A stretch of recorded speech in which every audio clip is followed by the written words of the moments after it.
રાજ્યના હવામાન વિભાગ દ્વારા બનાસકાંઠા અને પાટણ જિલ્લામાં રેડ એલર્ટ આપવામાં આવ્યું છે, ત્યારે પાટણ પંથકમાં વહેલી સવારથી વરસાદી માહોલ જામ્યો।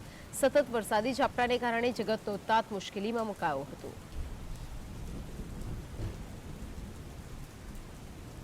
તો વરસાદ થતા વાતાવરણમાં ઠંડક જોવા મળી। સતત વરસાદી ઝાપટા પડતા ખેડૂતોની ચિંતામાં વધારો થયો છે। લીલા દુષ્કાળ જેવી પરિસ્થિતિનું નિર્માણ થયું છે। હજુ પણ આખો સપ્ટેમ્બર મહિનો સામાન્ય કરતાં વધારે વરસાદ રહેવાની શક્યતાઓ હવામાન વિભાગ દ્વારા વ્યક્ત કરવામાં આવી છે, ત્યારે વરસાદ થતા વાતાવરણમાં પણ અનોખી ઠંડક જોવા મળી છે। ત્યારે હવામાન વિભાગ દ્વારા હજુ પણ વરસાદની ચેતવણીઓ આપવામાં આવી છે। વરસાદને લઈને આગાહી વ્યક્ત કરવામાં આવી છે। સતત વરસાદને કારણે ખેડૂતોના ખેતરો બેટમાં ફેરવાઈ ગયા છે અને એવા પાકો કે જે જળમગ્ન થયા છે।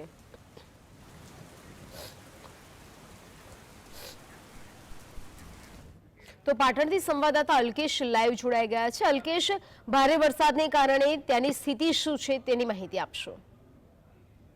જી ચોક્કસ વાત કરવામાં આવે તો જે રીતે હવામાન વિભાગ દ્વારા બનાસકાંઠા અને પાટણને રેડ એલર્ટ ઝોનમાં મૂકવામાં આવ્યું છે, કારણ કે 2 દિવસ જે રીતે ગુજરાતમાં ડિપ્રેશન ઉભું થયું છે એને લઈને સિસ્ટમ ઉભી થઈ છે, એને લઈને બનાસકાંઠા અને પાટણને રેડ એલર્ટમાં મૂકવામાં આવ્યું છે। ત્યારે અત્યારે હાલ જો વાત કરીએ તો વહેલી સવારે 4 વાગ્યાથી વરસાદ શરૂઆતમાં શરૂ થયો હતો અને એક જોરદાર ઝાપટું પડ્યા બાદ ધીરે ધીરે અત્યારે હાલ ધીમી ધારે વરસાદ પડવાનું શરૂ થઈ ગયું છે।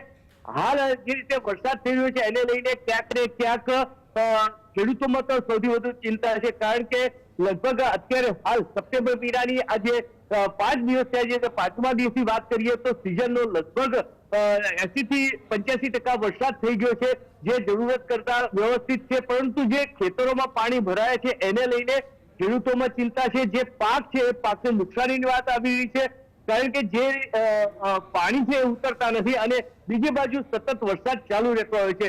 ત્યારે પાટણના સાંસદ ભરતસિંહ ડાભીએ આમ તો પત્ર પ્રેમી છે, કંઈક હોય છે તો પત્ર લખતા હોય, પરંતુ છેલ્લા અઠવાડિયાથી જે રીતે વરસાદ આવ્યો છે એ વરસાદને લઈને ખેડૂતોને નુકસાન છે એને લઈને ક્યાંય કોઈ પણ જગ્યાએ રજૂઆત કરી નથી, એ ખરેખર ચર્ચાનો વિષય બને છે। નહીં તો આમ તો કઈ નાની નાની મોટી વાતોમાં એરિયા પત્ર લખતા હોય છે। આમ જોવા જઈએ તો જે રીતે વરસાદ વરસી રહ્યો છે, હજુ તો આજે 5મો સપ્ટેમ્બરના 5મી તારીખ છે, ભાદરવો ભરતું કહી શકાય એ રીતે છે અને આગામી સમયમાં જો હજુ આ રીતે જ વાતાવરણ રહેશે ક્યાંક ને ક્યાંક તો પાટણ જિલ્લામાં 100% વરસાદની આ પ્રથમ વખત એવું થશે કે 100% વરસાદ નોંધાશે। બાકી પાટણને જે પાણી ભરાવાની સમસ્યા છે તો યથાવત છે। પાટણ મ્યુનિસિપલની જે કામગીરી છે તો નબળી દેખાઈ જાય છે। હવે તો એના માટે કશું કહેવા તૈયાર નથી, કારણ કે અત્યારે સર્વત્ર પાણી છે।